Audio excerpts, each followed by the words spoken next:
warahmatullahi wabarakatuh.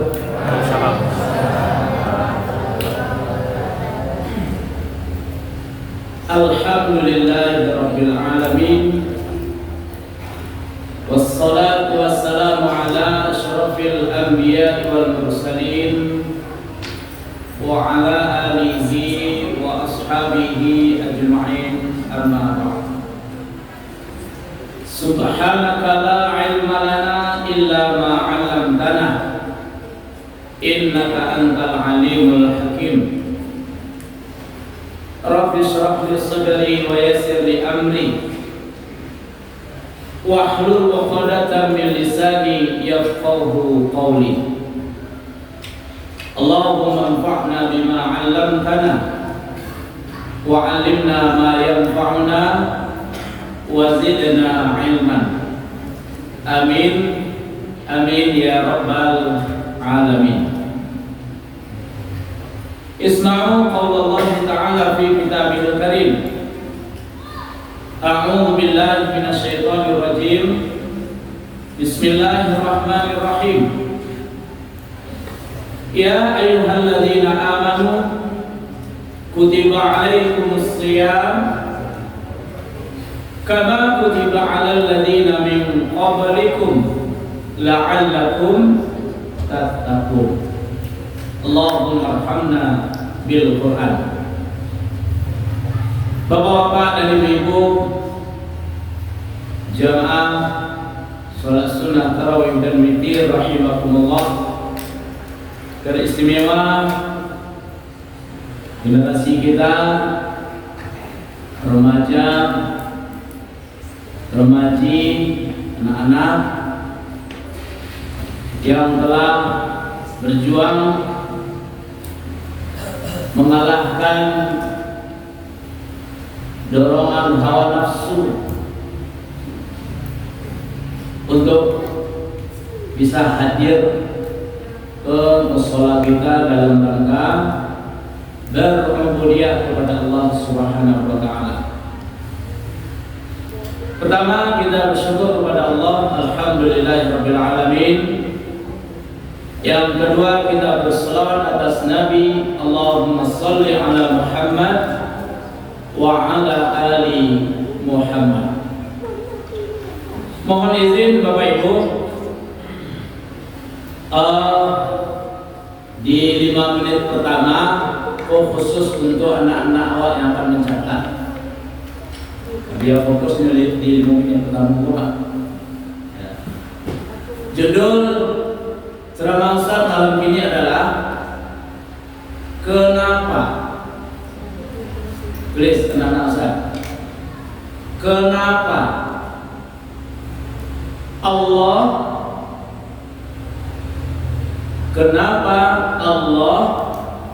mewajibkan, kenapa Allah mewajibkan puasa kepada kita? Kenapa Allah mewajibkan puasa kepada kita? Yang pertama, karena satu-satunya alasan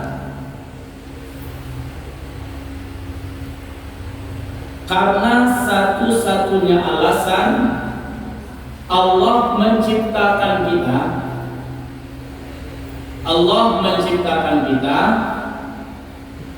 adalah untuk beribadah. Karena satu-satunya alasan Allah menciptakan kita adalah untuk beribadah. Yang kedua, karena Allah tidak inginkan kita menjadi pengangguran. Karena Allah tidak inginkan kita menjadi pengangguran. Nomor berapa? 3. Yang ketiga, Karena Allah sangat sayang kepada kita. Karena Allah sangat sayang kepada kita.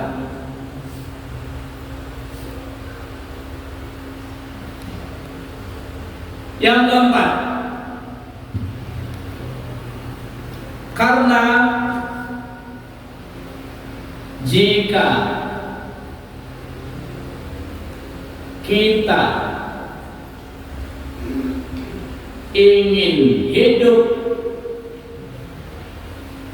dan mati sebagai seorang muslim,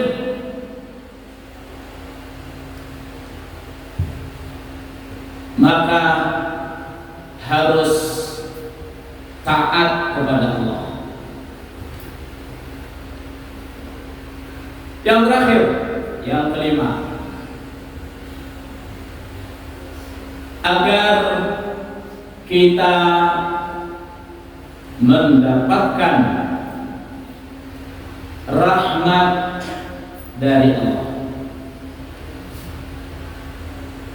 agar kita mendapatkan rahmat dari Allah, yaitu ditambah di poin yang kelima itu, diselamatkan dari neraka dan dimasukkan ke dalam surga.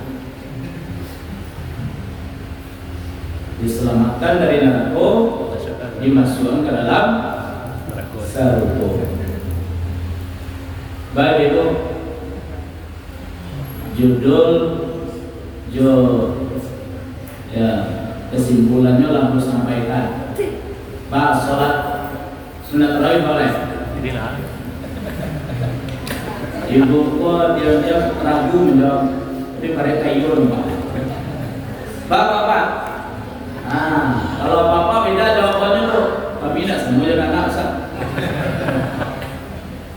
Karena tambahkan penjelasannya sedikit, Ibu, sampai selesai jadi tenang. Pegangan anak Ustaz, sholat cukup tuh ya, nggak bisa dapat tanda tangan. Tapi syaratnya harus sholat sunat tarawih dan witir, tidak boleh meribut. Bapak-bapak dan ibu-ibu, jamaah sholat sunat tarawih dan witir rahimakumullah. Kenapa? Limana Allah mewajibkan faradallahu kepada kita, alaina as-siyama, berpuasa. Ikut pertanyaan yang dialamatkan kepada Allah, ya. Pertanyaan itu sekaligus jawabannya dialamatkan kepada Allah dan manfaatnya untuk Allah. Biar awak lebih yakin, biar lebih mantap, biar lebih istiqomah untuk hidup dalam ketaatan kepada Allah. Dan pertanyaan ini tidak dialamatkan kepada Allah. Ya Allah, kenapa Engkau wajibkan kami berpuasa? Karena pertanyaan seperti ini jika dialamatkan kepada Allah, kok awak menggugat Allah namanya? Ya, kau mempertanyakan keputusan ketetapan Allah namanya. Allah indah untuk ditanya, apalagi untuk digugat. La yus'alu amma yaf'alu. Allah hendak ditanya, hujan bako hujan hariku, paneh bako paneh hariku, angin sepoi angin kencang bako angin sepoi bako angin kencang. Allah tidak ditanya perbuatannya. Dan Allah tidak ditanya ketetapannya. Sholat wajib, yang ditanya Allah, aku wajib sholat ya Allah. Allah tetapkan dalam setahun 12 bulan, sebulan wajib berpuasa di bulan Ramadan. Ini ketetapan Allah. Dan Allah tidak ditanya, kenapa engkau wajibkan kami berpuasa ya Allah. 1 miliar kekayaan yang Allah titipkan kepada orang, 2,5%, 25 juta wajib dikeluarkan zakatnya. Bapak sebanyak itu mana ya Allah? Allah tidak ditanya. Ya. Apalagi digugat. Haji bagi yang mampu wajib. 1 miliar kekayaan ini ibu. Oh, kalau haji reguler umur 30 tahun Ustaz. Ya. Ada alasan jadi untuk dapat haji. Karena umur apabila 70 ini tidak mungkin hidup 30 tahun lagi. Padahal 1 miliar itu bisa haji plus kan? Mampu wajib haji plus. Ya, 5 tahun kurang lebih. Memang biayanya lumayan mahal. Tapi 1 miliar masih banyak sisanya. Ya, sebenarnya Allah titipkan itu 1 miliar itu ya untuk haji, ya untuk berzakat, ya untuk berkorban. Ya Bapak Ibu. Jadi kembali, Allah tidak ditanya perbuatannya, ketetapan dan keputusannya.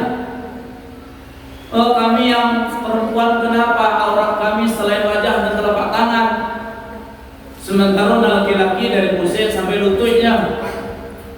Ya. Bapak anak laki-laki dapat cie, kami dapat setengah. Warisan lidzakari mithlu hadzil unthayain. Itu sudah ketetapan Allah. La yus'alu amma yaf'al. Allah sekali lagi tidak akan pernah ditanya perbuatan dan ketetapannya. Lalu apa? Wa hum yus'alu. Awak nak ditanya surang-surang nanti Pak.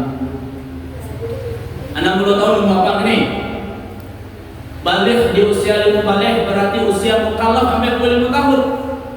Apa wajib sholat sampai 25 tahun? Ya Pak. Ada apa yang membantah? Dasar akan ditanya apa? Laikah apa sholat selama 45 tahun semenjak balik sampai meninggal? Lai. Alhamdulillah. Tidak apa ada pertanyaan berikutnya. Lainnya sholat 45 tahun dia. Kalau titik dia Pak. Koma. Lai wajah apa? Ya. Sebab kalau bapak pasti soleh. Tidak mungkin solehah gitu. Ya nah, itu dijawab nanti Pak. Surang-surang awak akan ditanya, baik sholat selama 45 tahun itu lain. Yang laki-laki lain baca jamaah atau tidak? Lain terpenuhi rukun dan syaratnya atau tidak? Lain yang temukan hikmah dari sholat itu tidak ditanya sedetail-detailnya, sarinci-rinci. Ibu usia 60 tahun berarti bersobo di bulan Ramadan di usia mukallaf sampai 25 bulan Ramadan. Hitung-hitungan usia gadis ibu dia lah sampai menikah itu 10 tahun berarti 10 bulan Ramadan. Normalnya seminggu tidak berpuasa di gara-gara halangan. Ini 10 kali Ramadan berarti 7 kali 10 utang puasa itu. Bu ditanya, lain puasa selama 45 bulan Ramadan? Lain, kecuali pada saat kami berhalangan di atas barangkali 70 hari. Pertanyaan berikutnya Allah dibayar. Tidak Allah ditanya apa diwajibkan kami berpuasa. Awak surang-surang yang ditanya nanti oleh Allah. sholat awak, puasa awak, zakat awak, haji awak. La yus'alu amma yaf'al wa hum yus'al. Jelas Bapak Ibu? Poin pertama kok, poin kedua. Seberapa penting pertanyaan kok? Kenapa Allah mewajibkan awak berpuasa? Kalau diperluas, kenapa Allah mewajibkan ibadah kepada awak? Ya, seberapa penting pertanyaan ini? Maka pertanyaan dan jawaban dari kalimat ini sangat-sangat penting. Ada beberapa alasan, ya Bapak Ibu. Yang pertama, kini awak hidup di zaman yang boleh dikatakan Bapak Ibu, Allah itu digugat, Allah itu ya dizalimi, Allah itu dihinakan, Allah itu dilecehkan. Ya, awak hidup di zaman yang mana Allah itu digugat Bapak Ibu. Enak. Berawal dari itu Bapak Ibu, akhirnya apa yang terjadi? Menganggap remeh perintah-perintah Allah, sehingga biasa-biasa saja ditinggalkan. Dianggap biasa saja mengadakan yang Allah larang. Itu berawal dari apa? Awak dalam hidupku, ya kalau bahasa sederhananya, Allah itu tidak anggap, keberadaan Allah tidak anggap, keputusan Allah, perintah Allah tidak anggap, perintah dan larang Allah tidak anggap. Ya Bapak Ibu, berapa bulan yang lalu Ambo yakin Bapak Ibu dengan informasi ada konser musik di Wembuah pas lagu Minang. Ya, lirik lagunya yang betul adalah kalau tidak jodoh Tuhan dan puasa. Tuh dari lirik benar, kalau tidak jodoh Tuhan dan puasa. Tapi sambil bertepuk tangan, menggoyangkan badan, bernyanyi bersama-sama, dirubah lirik. Kalau tidak jodoh Tuhan dan puasa. Emangnya awak siapa? Allah basuh-basuh. Mohon izin, aku akan membahas fokus ketek. Mudah-mudahan ada manfaatnya, bekal untuk generasi muda yang mungkin akan pacaran atau memanglah 2 tahun pacaran, ya, menginginkan dan orang tua di sisuk lah mengingat awak generasi muda berdasarkan firman Allah, wala taqrabu zina, ya, jangan kau dekati zina. Kemudian kata orang tua awak, kok takut di lamun ombak, jangan berumah di tepi pantai. Ya, kemungkinan itu banyak bagi generasi yang pacaran. Enak. Ada yang katanya bisa menjago sampai hari H pernikahan. Ada yang akhirnya ya 5 tahun pacaran, tahu-tahu laki-laki atau perempuan bertemu jo yang lebih baik, lebih rancak, lebih ya membantu memudahkan masa depannya, kiranya pindah haluan gitu ya. Ada yang dikecewakan, ada yang ditinggalkan, mohon maaf, si perempuan sudah dalam keadaan hamil, mohon maaf. Ya. Lalu apa yang terjadi? Apa yang terjadi Bapak Ibu? Ada yang bunuh diri, ada yang depresi, ada yang sampai gila. Banyak videonya beredar. seorang ibu guru, salah melalui YouTube-nya dia, dikecewakan, stres sampai hari ini. Enak. Oh yang sudah hamil ditinggalkan, malu, tanpa segala benang pun ingin manjat tower. Rencananya dari puncak tower itu nyebekorkan loncat bunuh diri. Nah, kok pesan pulang tua, kok takut di lamun ke Lembang, jangan ke rumah di tepi pantai. Enak. Bapak Ibu, tidak harus cinta ditolak dukun bertindak musyrik Pak. Lah enggak dapat keinginan awak pulang melakukan dosa syirik lah. Cinta ditolak dukun bertindak. Kalau kece penyanyi yang lain indah usah menaruh dan dendam. Kalau tidak jodoh tidak usah menaruh dendam. Tidak usah dukun bertindak. Tidak usah depresi. Tidak usah memaksa Tuhan. Tidak usah menyimpan kenangan. Maksud Ustaz, kan dulu lagu yang lain Pak. Dilahir, bahasa Indonesia aja, dilahir aku dengan yang lain, kata si perempuan.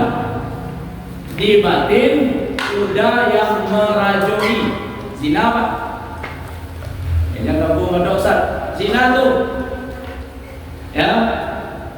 5 tahun pacaran, nggak lanjut ke pernikahan, menikah dengan laki-laki lain, dilahir saja. Di hati masih ada udah yang 5 tahun menjalin kenangan dulu. Kalau apa-apa dilahir itu yang lain, tapi di batin engkau yang meratui zina Pak. Jadi itu Ustaz yang tak terlanjur taubat, tak ada kenangan, zina ujung-ujungnya. Apalagi dendam, apalagi depresi, apalagi datang ke dukun, apalagi memaksa Tuhan. Jadi yang merencana itu Ustaz, wala taqrabu zina, tidak usah pacaran wahai generasi muda. Langsung saja ke pernikahan. Itu lebih selamat, lebih aman, bernilai ibadah. Baik Bapak Ibu, kembali yang dilakukan oleh oknum generasi yang di Bapak Ibu kok bentuk bisa jadi melecehkan Allah, bisa dalam bentuk menghinakan Allah, bisa dalam bentuk menjadikan Allah sebagai bahan candaan. Dan kok kalau dalam akidah awak fatal akibatnya Bapak Ibu. Ustaz, seberapa bahayanya nyanyian itu, lirik yang di rumah itu? Kalau nggak dia tahu ilmunya, masih tetap juga awak melakukan, bisa batal 2 kalimat syahadat.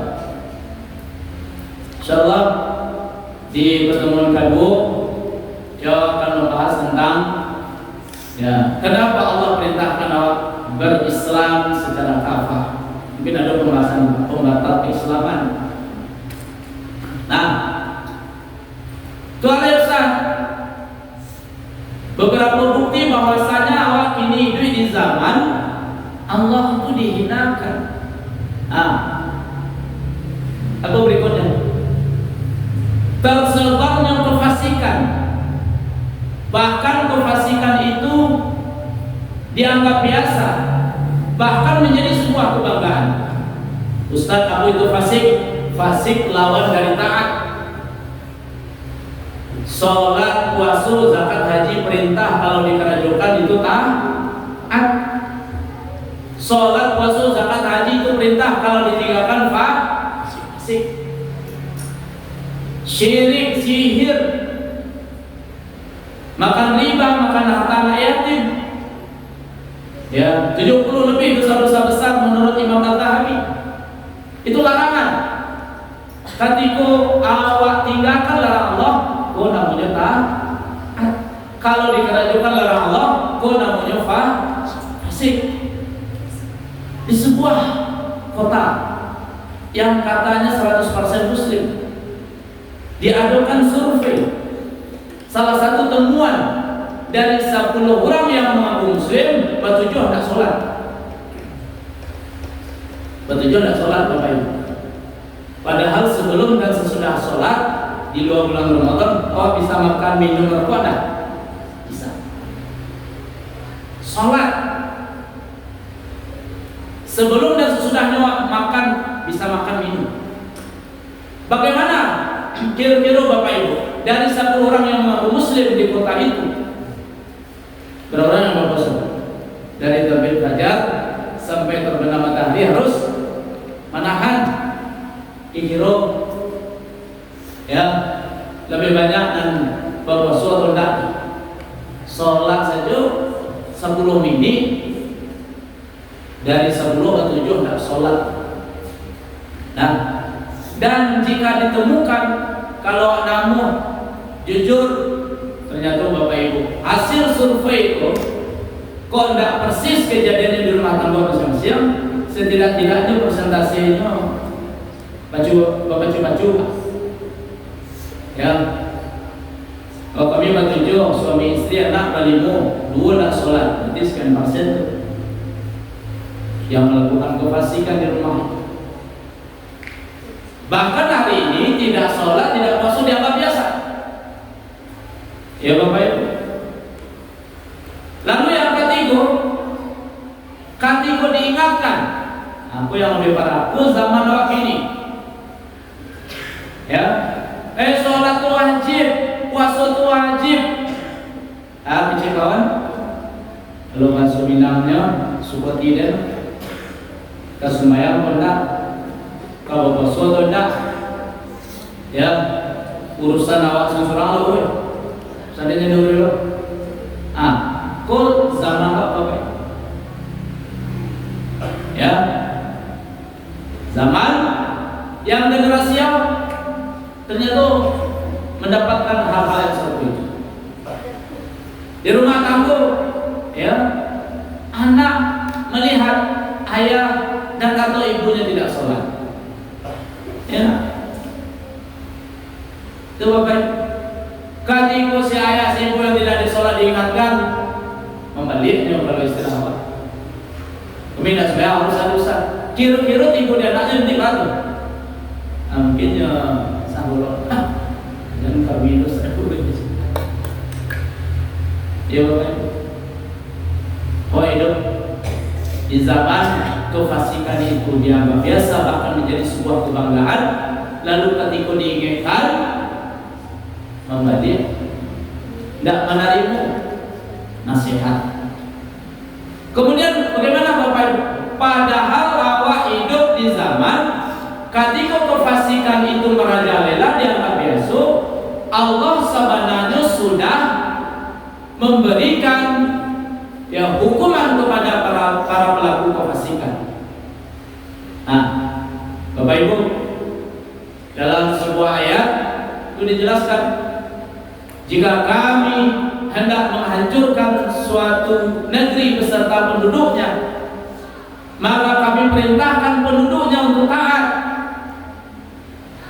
Ya.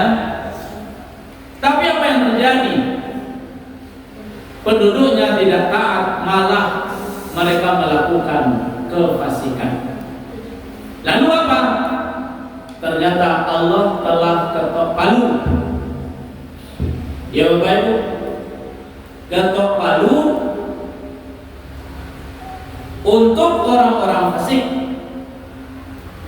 Apa keputusan Allah untuk orang fasik?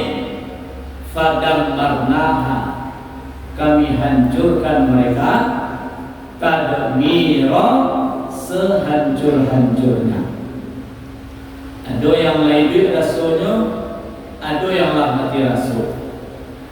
Ya, makasihnya akibat tak sholat lah tarasul lah nyu alami ya kecil orang tu yang tak sembahyang agak menjamu alami tak masih sebenarnya alami, tapi dek mati rasul nyu tak pernah sadar bahwasanya kesusahannya dalam hidup, ya, kesulitannya dalam hidup itu ternyata akibat dari tidak sholat alias kefasikan yang telah dilakukan. Bicara orang tua dalam sebuah pantun nasihat, ya, lain membareng di dalam talam satyo ditampih pada daju, lain berkures yang dan malam namun hidup sansaro juga. Itu takdir Ustaz, itu nasib, bukan takdir, bukan nasib. Itu adalah fahaqqa 'alaihal qaul, yang tak sembahyang, tak berpuasa, yang Allah larang disuruh dikerjakan, hidupnya pasti sengsara. Cuma ada yang bersuah, ada yang tidak, itu aja orang. Nah, kemudian di poin yang terakhir, Bapak Ibu, awak kini hidup di zaman serangan hantaman dari musuh-musuh itu luar biasa, baik setan jin maupun setan manusia, yang pada prinsipnya musuh-musuh awak ingin menjauhkan awak dari agama, menjauhkan awak dari ilmu agama, menjauhkan awak dari pengamalan agama. Segala cara mereka tempuh. Salah satu contoh, 2020 data santri di seluruh Indonesia yang mondok Bapak Ibu itu sampai sekitar 17 juta. 2020 itu 17 juta ya Pak. Berkurang atau tambah? Berkurang. Pak kok bisa 2020 santri se-Indonesia itu yang belajar agama di pondok pesantren 17 juta, 2020 tinggal 11 juta ya. Kok ini ada namanya perang narasi, nggak perang pakai senjata, tapi melalui media, melalui narasi ya. Cie dua kasus bully di pesantren diviralkan, sehingga orang tua menyimpulkan seluruh pondok pesantren sampai pembulian anak. Dan bapak nak masuk anak pesantren Pak, takui embo Ustaz anak embo kaneng. Padahal dulu sebelum ada Android itu bully itu ndak di pesantrennya, ya. Bisa jadi 3 tahun ibu sudah menjadi nak daruh dulu pada bully dia suami ya, tapi kan tidak diviralkan, tidak di pesantren juga bully ya. Ada pelecehan, bapak ibu kasus pelecehan di pesantren diviralkan, sementara mohon maaf tambah-tambah prostitusi itu menjamur, malah ada yang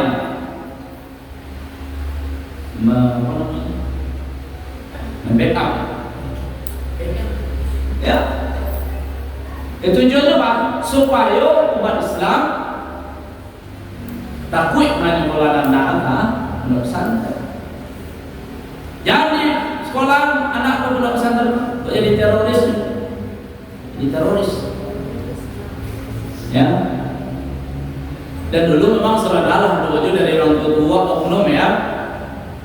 Di mana sekolah di pondok pesantren, kamu jadi labelin terawang.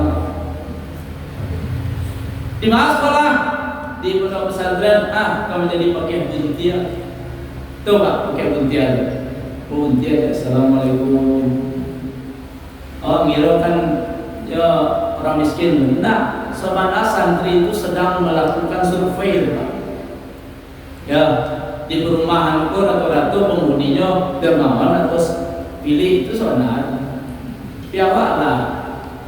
Ya, lah stigma negatif pada anak miskin dan tidak bisa bersaing dalam ya pertarungan hidup, kesuram masa depannya. Itu. Kau Bapak Ibu, kau luar biasa, masif, ya. Kriminalisasi ustaz, ulama, supaya awak jauh dengan ulama, awak suzon kepada ulama. Ya, beko awak ko bak katoi nyoleh. Ya, dan kecil ulama pada alim. Kecil musuh-musuh Islam itu yang pada alim. Karena apa? Ya Bapak Ibu, hari ini awak hidup di zaman kebenaran itu kan elok kan disampaikan Pak. Tapi kadang-kala caranya kok kurang tepat, itu langsung ditolak. Tapi kalau kejahatan dikemas ya semenarik mungkin, jangan dimuat. Ya, mana lama mendengar kaji ustadz yang buka kulit tanpa isi daripada ya siaran dangdut di TPI Bu. Nah, itu contoh sederhana pembinaan dangdut itu banyak.